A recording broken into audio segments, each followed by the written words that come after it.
Friends, welcome to స్ఫూర్తి news. స్ఫూర్తి live కార్యక్రమం వీక్షిస్తున్న మీ అందరికీ కూడా ధన్యవాదాలు తెలియజేస్తే నాటి ప్రధాన పత్రికలోని వార్తా విశేషాలు ఒకసారి చూసే ముందు మన స్ఫూర్తి న్యూస్ను సబ్స్క్రైబ్ చేసుకుని మిత్రులు ఉంటే దయచేసి సబ్స్క్రైబ్ చేసుకోండి.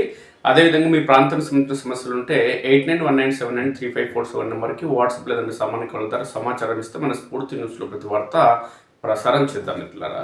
ఈనాటి ప్రధాన పత్రికలోని వార్తా విశేషాలకు వెళ్తే, నిన్న మనం స్ఫూర్తి న్యూస్లో చెప్పింది ఈరోజు నిజం కావడం జరిగింది మిత్రులారా.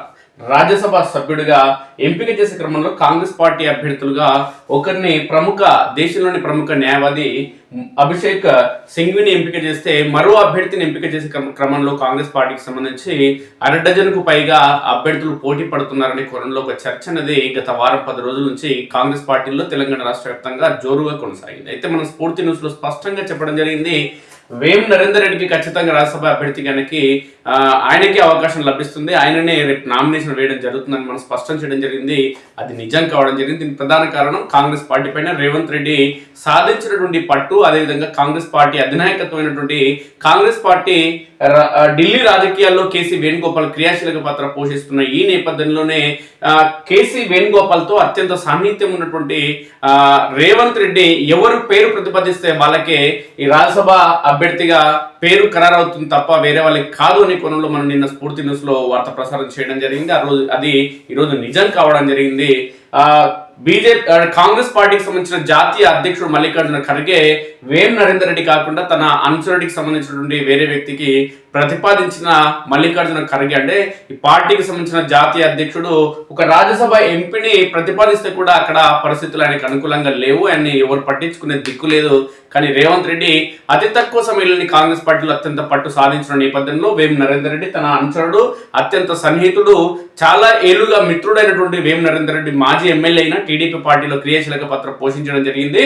మొదటి నుంచి కూడా రేవంత్ రెడ్డి ఇద్దరు కూడా అత్యంత మిత్రులు. ఈ పరిణామాల నేపథ్యంలోనే రేవంత్ రెడ్డి టీడీపీ పార్టీని వీడి కాంగ్రెస్ పార్టీలో చేరిన నేపథ్యంలో వేం నరేందర్ రెడ్డి కూడా ఆయన వెంటన్నాడు. అదేవిధంగా రేవంత్ రెడ్డి పాదయాత్రలో తన వంతు పాత్ర పోషించడం జరిగింది వేం నరేందర్ రెడ్డి. అదేవిధంగా పిసిసి అధ్యక్షుడిగా రేవంత్ రెడ్డి ఎంపికైన, అదేవిధంగా ముఖ్యమంత్రిగా రేవంత్ రెడ్డి బాధ్యతలు చేపట్టిన వేం నరేందర్ రెడ్డి రేవంత్ రెడ్డికి అత్యంత సన్నిహితంగా ఉంటూ ఆయనకు సూచనలు సలహాదారులుగా ఈయన నియమించడం జరిగింది. ఈ పరిణామాల నేపథ్యంలో ఖచ్చితంగా రేవంత్ రెడ్డి అత్యంత ఆయన నమ్ముకున్న వాళ్ళకి ఖచ్చితంగా ఆయన న్యాయం చేస్తాడు అనే కోణంలో మొదటి నుంచి ఒక వినికిడి ఉంది. ఈ నేపథ్యంలోనే వేం నరేందర్ రెడ్డికి న్యాయం చేస్తాడు, ఆయనకి రాజ్యసభ ఎంపీగా అవకాశం లభిస్తుందనే కోణంలో మనం స్ఫూర్తి న్యూస్ లో చెప్పిన మాట 100% వాస్తవం అనేది స్పష్టమైంది.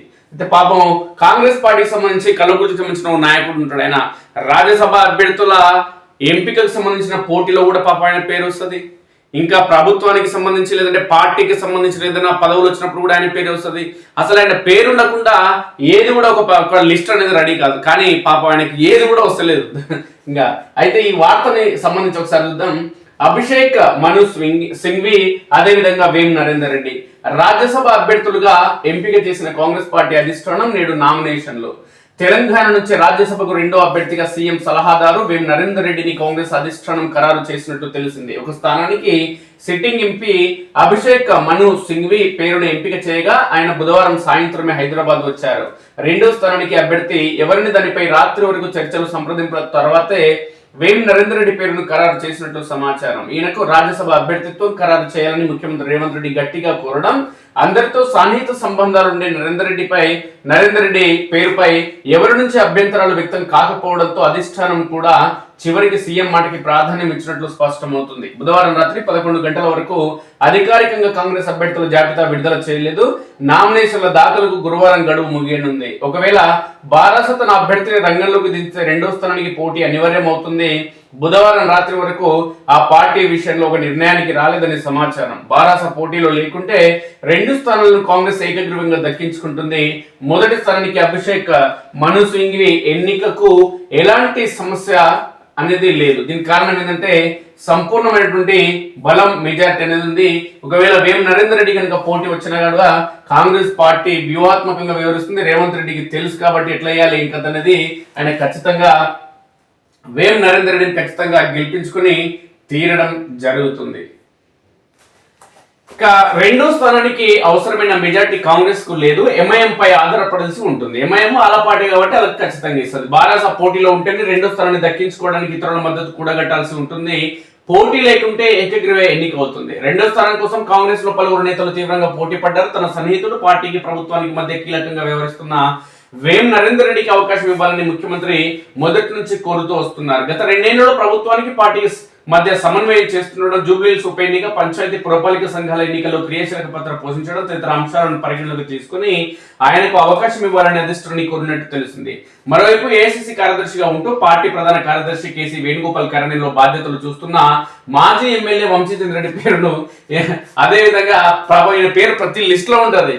అదేవిధంగా ఎస్సీల నుంచి సాంబయ్య, ఎస్టీల నుంచి బెల్లయ్య నాయక్, బీసీల నుంచి వి హనుమంతరావు, వినయ్ కుమార్, మధ్యశ్రీ గౌడ్ తో పాటు హర్కర వేణుగోపాల్, చిన్నారెడ్డి సహా మొత్తం 16 మంది పేర్లను ఏఐసీసీకి పంపారు. చివరికి వేం నరేందర్ రెడ్డి, సాంబయ్యల పేర్లను పరిశీలించిన అధిష్టానం వేం నరేందర్ రెడ్డి వైపు మొగ్గు చూపినట్టు తెలుస్తుంది.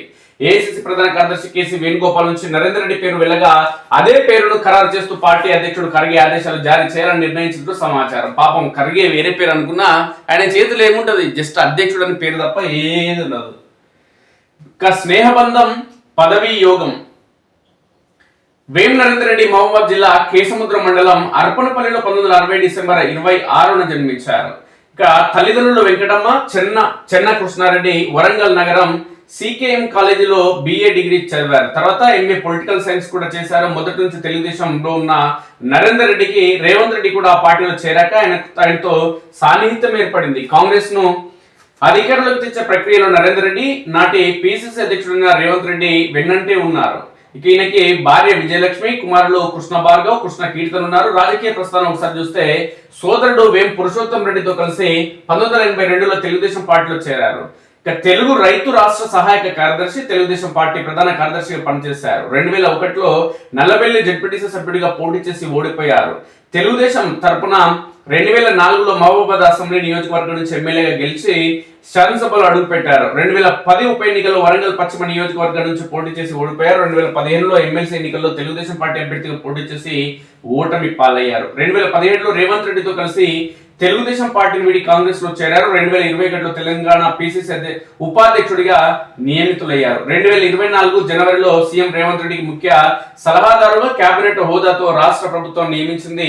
ఆ పదవిలో ప్రస్తుతం కొనసాగడం జరుగుతుంది. ఈయనకి 2004లో ఎమ్మెల్యే గెలిచిన ఈయన 2009లో పదవి అయిపోయింది. అప్పటి నుంచి ఇప్పటి వరకు పదవి అనేది రాలేదు. 2024లో ప్రభుత్వం రేవంత్ రెడ్డి ముఖ్య సలహాదారుగా ఎంపిక కావడం జరిగింది. అంటే రాజకీయాల్లో సుదీర్ఘంగా కొనసాగితే ఖచ్చితంగా పదవులు వస్తాయి అనడానికి వేం నరేందర్ రెడ్డి ఒక నిదర్శనం. అదేవిధంగా ముఖ్యమంత్రి రేవంత్ రెడ్డి కూడా నమ్మిన వాళ్ళకి మాత్రం ఖచ్చితంగా సాయం చేయడం జరుగుతుంది రాజకీయాల్లో.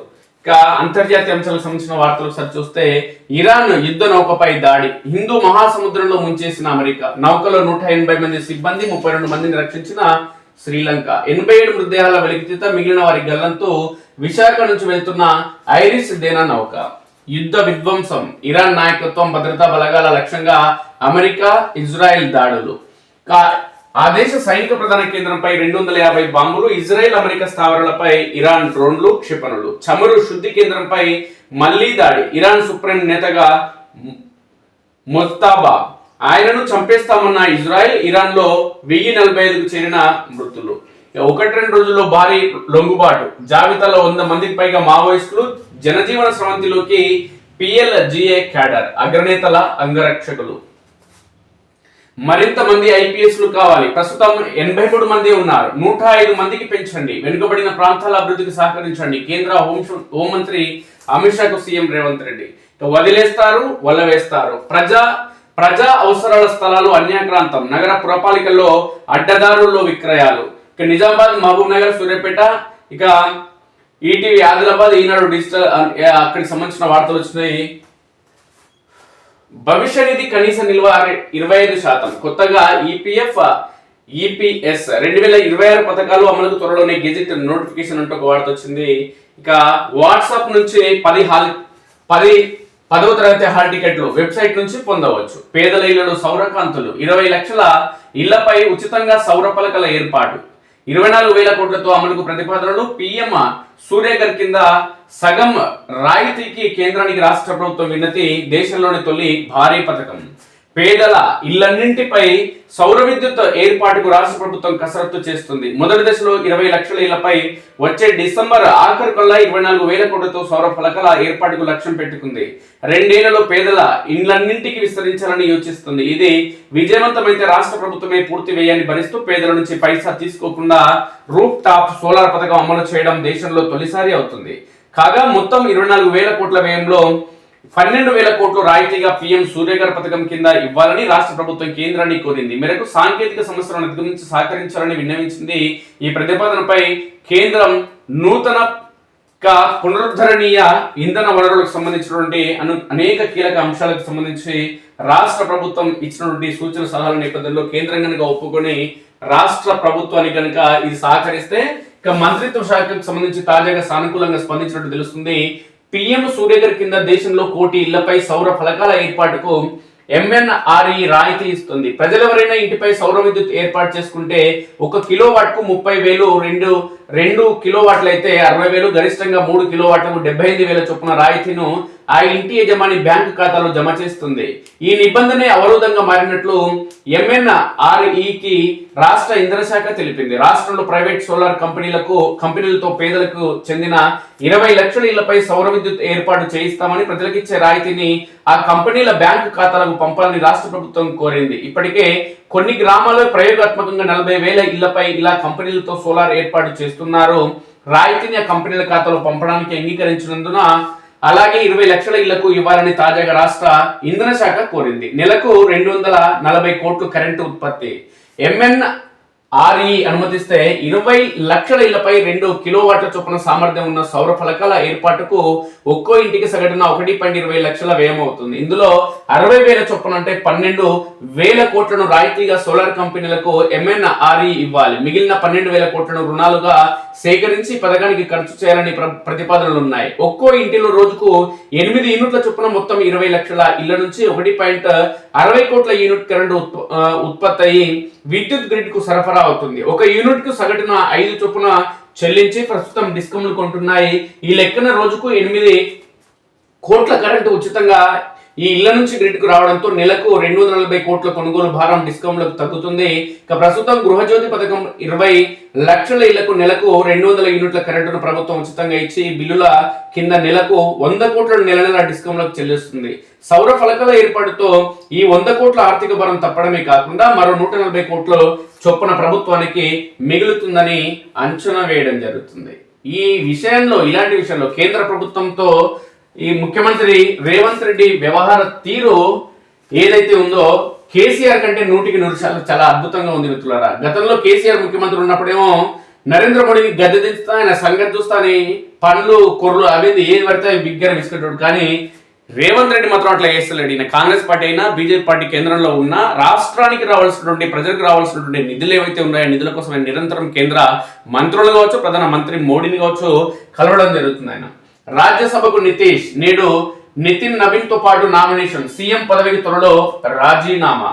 బీహార్ ముఖ్యమంత్రి జేడీయూ అధ్యక్షుడు నితీష్ కుమార్ రాజ్యసభకు ఎంపిక కానున్నారు. దీంతో ఆయన స్థానంలో మరొకరు ముఖ్యమంత్రి కానున్నారు. బీజేపీ జాతీయ అధ్యక్షుడు నితిన్ నవీన్ అదేవిధంగా నితీష్ గురువారం పాట్నాలో తమ నామినేషన్లు దాఖలు చేయనున్నారు. కేంద్ర హోంమంత్రి అమిత్ షా దీనికి హాజరవుతారు. బీహార్ అసెంబ్లీలో ఎన్డీఏ కూటమి బలం 202, ఒక రాజ్యసభ సీటు గెలవాలంటే 41 మంది ఎమ్మెల్యేల మద్దతు ఉండాలి. ఆ లెక్కన 4 నుంచి 5 ఎగువ సభ సీట్లు ఎన్డీఏ కూటమికి దక్కనున్నాయి. సీఎం పదవికి నితీష్ త్వరలోనే రాజీనామా చేయనున్నారని పార్టీ వర్గాల సమాచారం. జేడీయూ జాతీయ కార్యనిర్వాహక అధ్యక్షుడు సంజయ్ జా బుధవారం ఢిల్లీ నుంచి పాట్నాకు వచ్చి నితీష్ తో సుదీర్ఘంగా భేటీ అయ్యారు. వారసుడెవరో నితీష్ గత నవంబర్ 20న 10వసారి బీహార్ ముఖ్యమంత్రిగా బాధ్యతలు చేపట్టారు. ఆ రాష్ట్రాన్ని అత్యంత ఎక్కువ కాలం పాలించిన ఘనత ఆయనదే. దానికి ప్రధాని నరేంద్ర మోడీ సహా పలువురు ప్రముఖులు హాజరయ్యారు. 4 నెలల్లోపే నితీష్ ఆ పదవి నుంచి వైదొలుగుతుండటంతో వారసుడు ఎవరనే ప్రశ్నలు మొదలయ్యాయి. ఆయన కుమారుడు ఇంజనీరింగ్ పట్టభద్రుడు నిశాంత్ రాజకీయాల్లోకి రానున్నారని, త్వరలోనే ఈ నిర్ణయాన్ని జేడీయూ అధికారికంగా ప్రకటిస్తుందని రాష్ట్ర మంత్రి శ్రవణ్ కుమార్ ఇప్పటికే వెల్లడించారు. కుమారుడు రాజకీయాల్లోకి రావడాన్ని నితీష్ కూడా అంగీకరించారు. నితీష్ కు డిప్యూటీ సీఎం పదవి, నిశాంత్ కు డిప్యూటీ సీఎం పదవి కట్టబెట్టవచ్చని సందర్భంగా తెలుస్తుంది.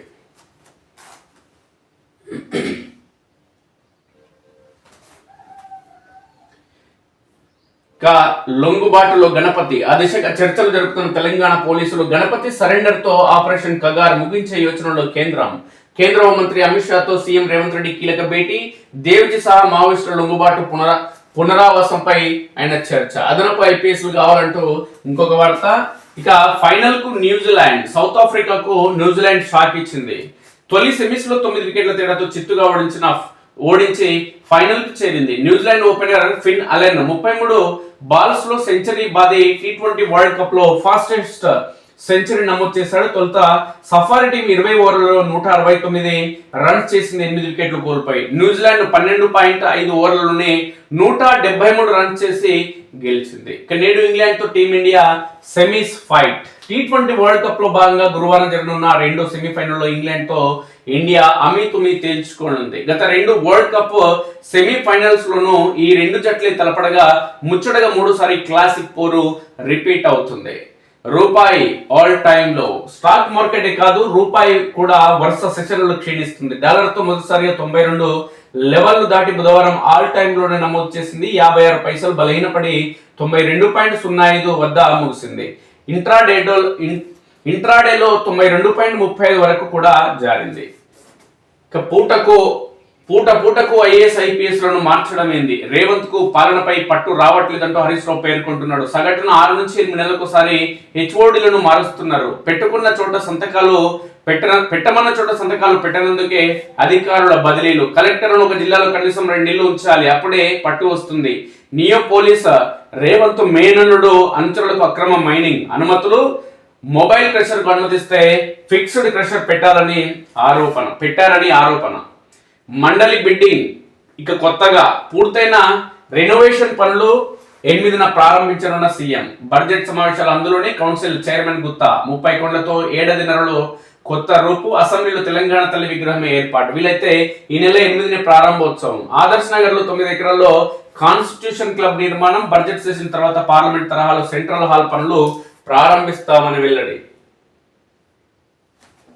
జిహెచ్ఎంసీ అప్పుల చెల్లింపుకు సర్కారు రెడీ. కొత్త కార్పొరేషన్లకు అప్పుల పంపకానికి 4,876 కోట్లు చెల్లించనున్న ప్రభుత్వం. ఇక సింగూరుకు తొందరగా రిపేర్లు చేయండి, ఎన్డీఎస్ఏ నిబంధనల మేరకు పనులు జరగాలంటూ మంత్రి ఉత్తమ్ కుమార్ రెడ్డి పేర్కొన్నారు. జూన్ 26లోగా ప్రాజెక్ట్ కెనాల్స్ లైనింగ్ పనులు పూర్తి చేయండి. ములుగు జిల్లాలో ప్రాజెక్టులు భూసేకరణకు 15 రోజుల్లో అంచనాలు ఇవ్వండి. రామప్ప లక్నవరం ఇంటర్ లింకింగ్ కు అదనపు నిధులు ఇచ్చేందుకు సిద్ధమని వెల్లడి.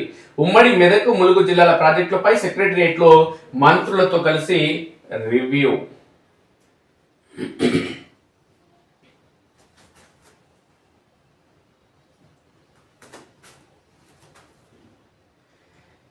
గల్ఫ్ లో మంటలు, క్షిపణులు, డ్రోన్లతో ఇరాన్ భారీ దాడులు. ఇజ్రాయెల్లో సురక్షితంగా ఉన్నామంటూ తెలంగాణ ప్రవాసులు పేర్కొన్నారు. ఇక వేం నరేందర్ రెడ్డికి రాజ్యసభ అభ్యర్థిగా అవకాశం లభించనుంది అంటూ ఒక వార్త వచ్చింది. ఇక బుధవారం ఢిల్లీలోని ఏఐసీసీ కార్యాలయంలో కార్యకర్తలు కలిసి హోలీ ఆడుతున్న కాంగ్రెస్ అగ్రనాయకుడు దేంట్లో నాయన పామాయిల్ డాల్డాతో కల్తీ నెయ్యి. బంజారా హిల్స్ లో ఫ్రైడ్ డైరీ తయారీ. 18.26 లక్షల విలువైన కల్తీ నెయ్యి, ముడి సరుకు, యంత్రాలు సీజ్. డైరీ యజమాని జునైద్ హుస్సేన్ అరెస్ట్. ఆమె ఎవరు? పార్టీలో మహిళలకు నాయకత్వం మాటలకి పరిమితం. పదవుల్లో కనిపించని ప్రాధాన్యత. నామమాత్రంగా మహిళా విభాగాల్లో అధ్యక్షురాలకి లేని రాజకీయ గుర్తింపు. మార్పు వస్తేనే ఏమైనా తేడా. ఇక రాష్ట్రంలో అధికారంలో ఉన్న కాంగ్రెస్ పార్టీ మహిళా అధ్యక్షురాలు సునీతారావు, కేంద్రంలో అధికారంలో ఉన్న బీజేపీ తెలంగాణ మహిళా మోర్చా అధ్యక్షురాలు మేకల శిల్పారెడ్డి. వీరికి లభించే ప్రాధాన్యత అంతంత మాత్రమే చెప్పాలి. ఇక రాష్ట్రంలో ప్రధాన ప్రతిపక్షమైన బీఆర్ఎస్ పార్టీ గతంలో మహిళా విభాగం అధ్యక్షురాలు గుండు సుధారాణి కాగా ప్రస్తుతం ఆ పార్టీ మహిళా విభాగానికి అధ్యక్షురాలే లేదు. రాష్ట్రంలో మిగతా పార్టీలకు మహిళా విభాగాలకు అధ్యక్షురాలు ఉన్నప్పటికీ వారు రాజకీయంగా పొందుతున్న గుర్తింపు అంతంత మాత్రమే. ఇక మార్పు వస్తేనే మహిళా విభాగాలు ఎక్కువగా నిరసన, ధర్నా, జాగరణ కార్యక్రమాలకి పరిమితం అవుతున్నాయన్న అభిప్రాయం వ్యక్తమవుతుంది. కీలక విధానాల రూపకల్పనలో, అభ్యర్థుల ఎంపికలో, పార్టీ వ్యూహాల్లో మహిళా విధానాల నుంచి వచ్చే సూచనలు ఎంతవరకు పరిగణలోకి తీసుకుంటున్నారనేది ప్రశ్నార్థకమే. రాజకీయాల్లో మహిళల ప్రాధాన్యం పెరగాలంటే కేవలం చట్టాలు సరిపోవని పార్టీలో అంతర్గత సంఘర్షణలు సంస్కరణలు అవసరమని నిపుణులు సూచిస్తున్నారు. టికెట్ల కేటాయింపులోను కీలక పదవుల్లోనూ మహిళలకు అవకాశాలు కల్పించడం, శిక్షణ కార్యక్రమాలు నిర్వహించడం వంటి చర్యలు తీసుకోవాల్సిన అవసరం ఉందనే అభిప్రాయం వ్యక్తమవుతుంది. ఇక మహిళా నాయకత్వానికి నిజమైన గుర్తింపు రావాలంటే టికెట్ కేటాయింపులు కనీస శాతం నిర్ధారణ, కోర్ కమిటీలో మహిళలకు స్థానం, ఆర్థిక రాజకీయ శిక్షణ కార్యక్రమాలు, కుటుంబ రాజకీయాలకు చెక్ పెట్టడం వంటి మార్పులు అవసరమని నిపుణులు సూచిస్తున్నారు. మహిళా విభాగం పేరుతో నిర్మాణం ఉన్న అధికార కేంద్రీకరణ మాత్రం పురుషుల చేతుల్లోనే కొనసాగుతున్న వాస్తవం బయటపడుతుంది. అంచెలంచెలుగా ఎదిగిన మహిళలకు కూడా కీలక పదవులు అందని దూరంలోనే మిగిలిపోతున్నాయి. ఇక పోరాటాల్లో మాత్రమే మహిళలు కనిపిస్తున్నారు తప్ప ఏదైనా ఆందోళన కార్యక్రమాలు ఉంటే ఎక్కడ కూడా వాళ్ళు కనిపించే దాఖలాలు లేవు. ఇక ఉద్యమాల్లో తన వంతు పాత్రను సమర్థవంతంగా నిర్వర్తిస్తున్న నాయకురాలు తగిన ప్రతిఫలాన్ని పొందలేకపోతున్నారనేది వాస్తవం. ప్రస్తుతం రాష్ట్రంలో పాలక ప్రతిపక్షాల్లో మహిళా నాయకత్వానికి దక్కుతున్న ప్రాధాన్యతను పరిశీలిస్తే విషయం స్పష్టమవుతుంది. పార్టీ కార్యక్రమాల్లో ఆయా పార్టీలు అధికారంలోకి రావడంలో క్రియాశీలక పాత్ర పోషిస్తున్న మహిళా నాయకత్వానికి మాత్రం ఆశించిన స్థాయిలో గుర్తింపు లభించడం లేదు. రాజకీయాల్లో మహిళా సాధికారత అంటూ పార్టీల పెద్దలు చెప్పే మాటలకన్నీ పరిమితమవుతున్నాయి. సభలు, మేనిఫెస్టోలలో ఎన్నికల హామీలో మహిళలకు సమిస్థానం ఇస్తామంటూ హామీలు ఇస్తారు కానీ పదవుల పంపకంలో మాత్రం మహిళలకు ప్రాధాన్యత లభించడం లేదు. దేశవ్యాప్తంగా మహిళల కోసం 33% రిజర్వేషన్ల బిల్లు పార్లమెంట్ ఆమోదించిన వాస్తవ రాజకీయాల్లో మహిళలకు అవకాశాలు ఇంకా అట్టడుగునే ఉంటున్నాయి. పార్టీ, రాష్ట్ర, జిల్లా కమిటీలో కీలక పదవులు ఎక్కువగా పురుషుల చేతుల్లోనే ఉండడం గమనార్హం. విభాగం ఉంది కానీ అధికారమే లేదు. ప్రతి పార్టీలో మహిళా విభాగం ఉంటుంది కానీ రాష్ట్ర అధ్యక్షురాలు, జిల్లా అధ్యక్షురాలు, మండల స్థాయి కమిటీలను అన్ని కాగితాలపై బలంగానే కనిపిస్తాయి కానీ పార్టీ కీలక నిర్ణయాలు తీసుకునే పొలిట్ బ్యూరో, కోర్ కమిటీలు, టికెట్ కేటాయింపుల కమిటీల్లో మహిళల శాతం చాలా తక్కువగా ఉండడం వాస్తవం. ఎన్నికల సమయంలో మహిళా ఓటర్లను ఆకర్షించేందుకు ప్రత్యేక సమావేశాలు, సభలు, ప్రచార యాత్రలు నిర్వహించడంలో మహిళా విభాగాన్ని ముందుకు నెట్టిన నిర్ణయాత్మక పదవుల విషయానికి వస్తే మాత్రం వెనుకబడుతున్నారనే విమర్శలు వినిపిస్తున్నాయి. గ్రామ స్థాయిలో వార్డు సభ్యురాలు, సర్పంచ్, ఎంపీటీసీ, జెడ్పీటీసీ అంచెలంచెలుగా ఎదిగిన మహిళా నేతలు ఉన్నారు. ఉద్యమాల్లో పాల్గొని పార్టీ కోసం కష్టపడి ప్రజల్లో గుర్తింపు తెచ్చుకున్న ఎమ్మెల్యేలు, ఎంపీలు టికెట్లు కేటాయింపులో మాత్రం వారి పేర్లు చివరి జాబితాలను కనిపించకపోవడం సాధారణమైందని వారు వాపోతున్నారు. పార్టీలో అంతర్గత లాబింగ్, ఆర్థిక వనరుల కొరత, కుటుంబ రాజకీయాల ప్రభావం వంటి అంశాలు మహిళల ఎదుగుదలను అడ్డుకుంటున్నాయని విశ్లేషకులు అంటున్నారు. రాష్ట్ర స్థాయిలో కీలక మంత్రిత్వ శాఖలు, పార్టీ అధ్యక్ష పదవులు, వ్యూహాత్మక బాధ్యతలు ఎక్కువగా పురుషులకే దక్కుతున్నాయి.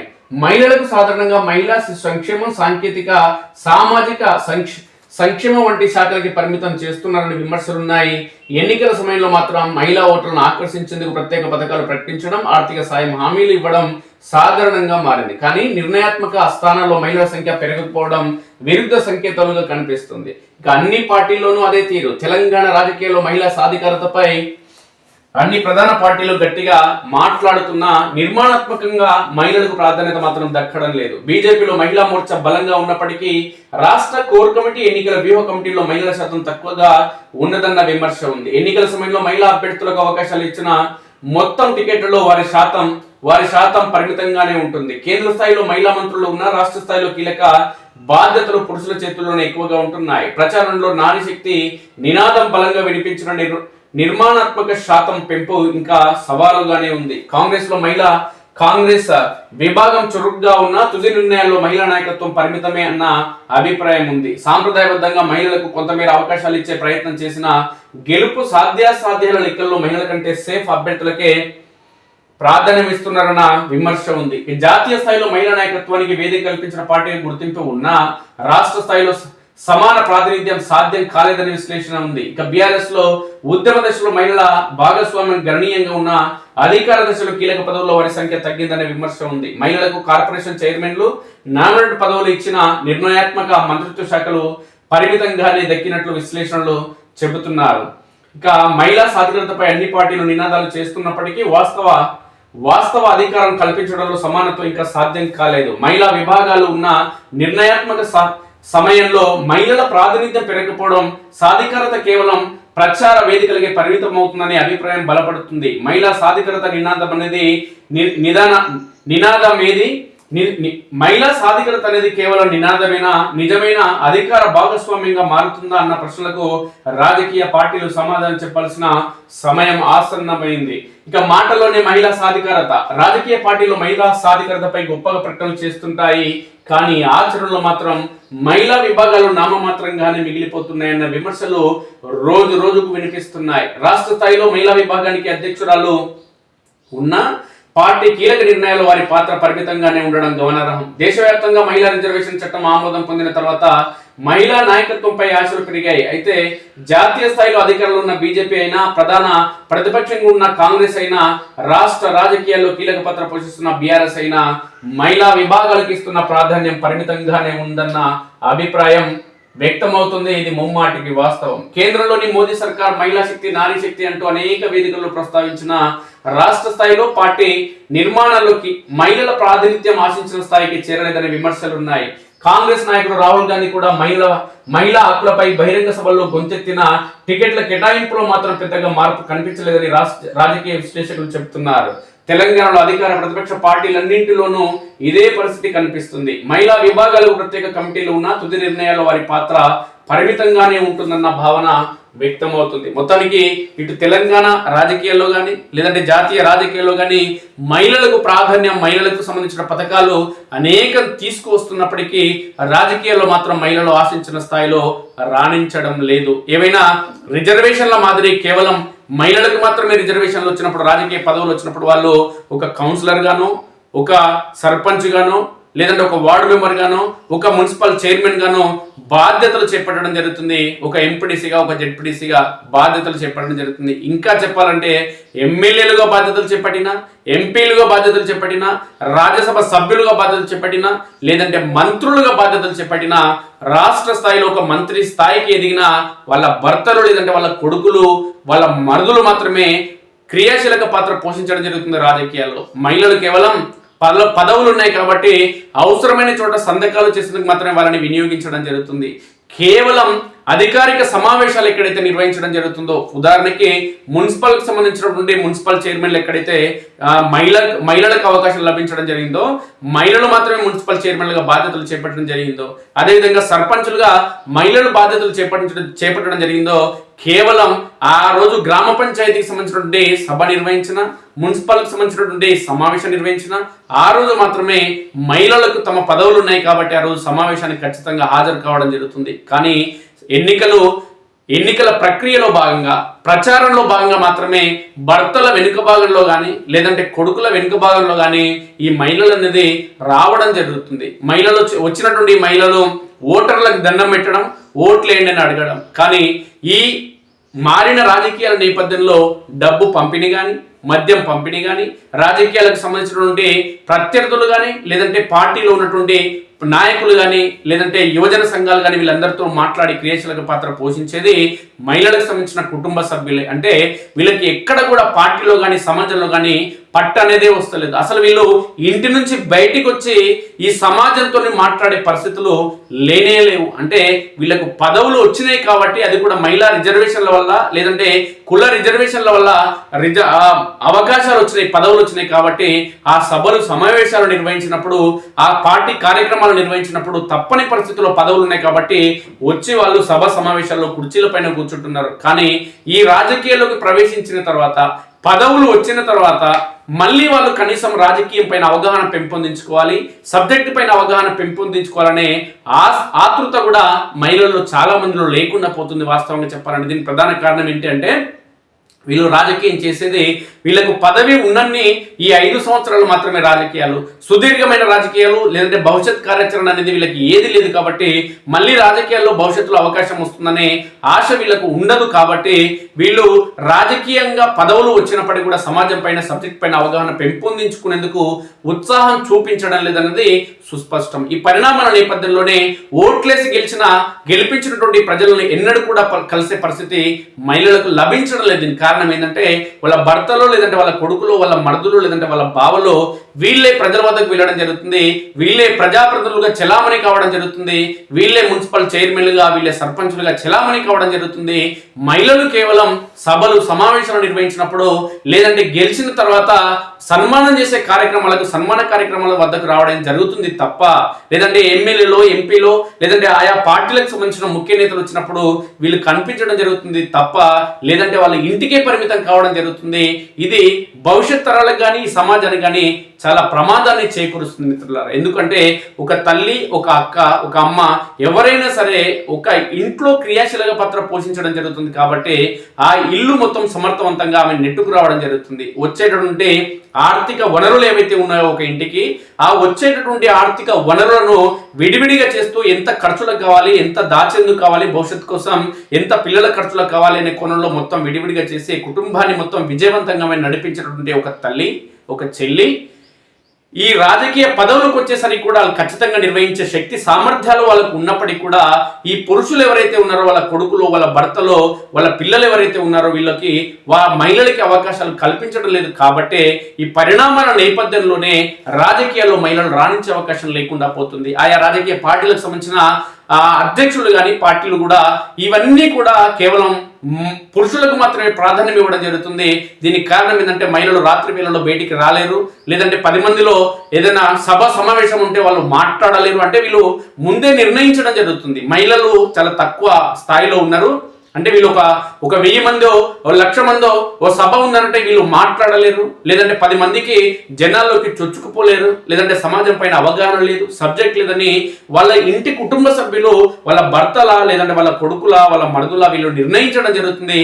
వాళ్ళకి ఒక లైన్ గీసి ఆ లైన్ పరిమితం చేయడం జరుగుతుంది. కాబట్టి రాజకీయాల్లో మహిళలు రాణించేందుకు అవకాశం లేకుండా పోతుంది. అదేవిధంగా పదవులేమో మహిళలకు ఉంటాయి, కానీ ఈ రాజకీయ పార్టీలకు సంబంధించిన ఎమ్మెల్యేలు, మంత్రులు, ఎంపీలు మాత్రం ఏమంటారంటే ఆ పదవులు ఉన్నటువంటి మహిళలను పక్కన పెట్టి వాళ్ళ భర్తలనే ఈ పదవుల్లో పిలిచి, అంటే సర్పంచ్ రావాలనే కోణంలో సర్పంచ్ ఎక్స్ పర్సన్ ఒక ఆయన ఉంటాడు, అంతయ్య అని ఉంటాడు, అంతయ్య భార్య ఉంటుంది, ఎవరు లలితను లేదంటే అనితను ఎవరో ఒకరు సర్పంచ్ ఉంటారు, కానీ వాళ్ళ భర్త అంతయ్య అని ఉంటాడు. అంతయ్య సర్పంచ్ గారు స్టేజ్ పైకి రావాలని కోరడం జరుగుతుంది, అది ఎమ్మెల్యే అంటాడు. అంటే ఇక్కడ మహిళల పైన జరుగుతున్నటువంటి ఈ వ్యవహార తీరు ఏదైతే ఉందో రాజకీయాల్లో వాళ్ళని అణిచివేసే విధానం అనేది జరుగుతుంది మిత్రులారా. అనేక మంది మార్కెట్ చైర్మన్లు కావచ్చు, మున్సిపల్ చైర్మన్లు కావచ్చు, సర్పంచ్లు కావచ్చు, మహిళలు అనేక మంది అవుతున్నారు. జెడ్పీటీసీ, ఎంపీటీసీలుగా భవిష్యత్తులో అయ్యే అవకాశం ఉంది, ఎందుకంటే మహిళలకు 33% రిజర్వేషన్ అనేది ఉంది కాబట్టి. అయినప్పటికీ కూడా కేవలం వాళ్ళకి పేరుకు మాత్రమే ఈ రాజకీయ పదవులు రావడం జరుగుతుంది తప్ప, అది కూడా రిజర్వేషన్ ఉంది తప్ప, కానీ వీళ్ళు పదవుల్లో రాజకీయాల్లో రాణించేందుకు అవకాశం లేదు. ఈ మహిళలను అణచివేస్తున్నారు, ఇది సరైన మార్గం కాదు. కాబట్టి ఇప్పటికైనా ఆలోచన చేయాలి, సమాజం మేల్కోవాలి, విద్యావంతులు, మేధావులు ఆలోచన చేయాలి. మహిళల వరకైతే అవకాశం రావడం జరుగుతుందో రాజకీయాల్లో వాళ్ళ ఇంటి కుటుంబ సభ్యులు కూడా వాళ్ళని ప్రోత్సహించాలి, సబ్జెక్టు పైన అవగాహన పెంపొందించుకోవాలి, సభలు సమావేశాల్లో మాట్లాడించే వాళ్ళని తయారు చేయాలి. ఎవరు కూడా పుట్టిన వెంటనే నడవదు, ప్రయత్నం చేస్తూ సమయంతో పాటు, టైంతో పాటు, ఆ శరీరంలో అవయవాల్లో మార్పుతో పాటు నడిచేందుకు ఒక సమయం అంటూ వస్తుంది, ఆ సమయంలో నడుస్తుంది, అప్పుడు కూడా కింద మీద పడుతూ నడుస్తుంది. అదేవిధంగా మహిళలు కూడా రాజకీయాల్లో ప్రవేశించిన మొదట్లోనే సభలు సమావేశాల్లో ఉపన్యాసాలు ఇవ్వాల్సిన అవసరం లేదు. ఒకటి నేర్చుకుంటూ ఖచ్చితంగా వారికి వచ్చినటువంటి పదవి ఏదైతే ఉందో, వారికి వచ్చినటువంటి అవకాశం ఏదైతే ఉందో, ఈ అవకాశాన్ని సద్వినియోగం చేసుకునేందుకు రాజకీయ పార్టీలు కానీ, ఈ ఎమ్మెల్యేలు కానీ, ఎంపీలు కానీ, మంత్రులు కానీ కూడా బహిరంగ సమాజం ఏదైతే ఉందో సమాజం కూడా ఖచ్చితంగా సహకరించాల్సిన అవసరం ఉంది, వాళ్ళని ప్రోత్సహించాల్సిన అవసరం ఉంది. పదవులు మహిళలకు ఉంటే వాళ్ళ భర్తలని, వాళ్ళ కొడుకులని ఆ పదవి పేరుతో వాళ్ళని పిలవడం అనేది ఇప్పటికైనా ఎమ్మెల్యేలు బంద్ చేయాలి. లేకుంటే ఈ రాజకీయ పార్టీలకు సంబంధించిన ఏవైతే ఎమ్మెల్యేలు, ప్రజాప్రతినిధులు ఉన్నారో వీళ్ళు మహిళలను అణగదొక్కుతున్నారన్న అంశం అనేది ఖచ్చితంగా సమాజం గుర్తించాలి. అలాంటి వారికి బుద్ధి చెప్పే విధంగా కూడా సమాజం మేల్కొనాలనేది సుస్పష్టం. దీనిపైన ఖచ్చితంగా విద్యావంతులు, మేధావులందరూ కూడా క్షేత్రస్థాయిలో, గ్రామీణ స్థాయిలో కానీ, మున్సిపల్ స్థాయిలో కానీ, జిల్లా స్థాయిలో, మండల స్థాయిలో, నియోజకవర్గ స్థాయిలో ఆలోచన చేయాల్సిన అవసరం ఖచ్చితంగా ఉందన్నది సుస్పష్టం మిత్రులారా. Thank you very much.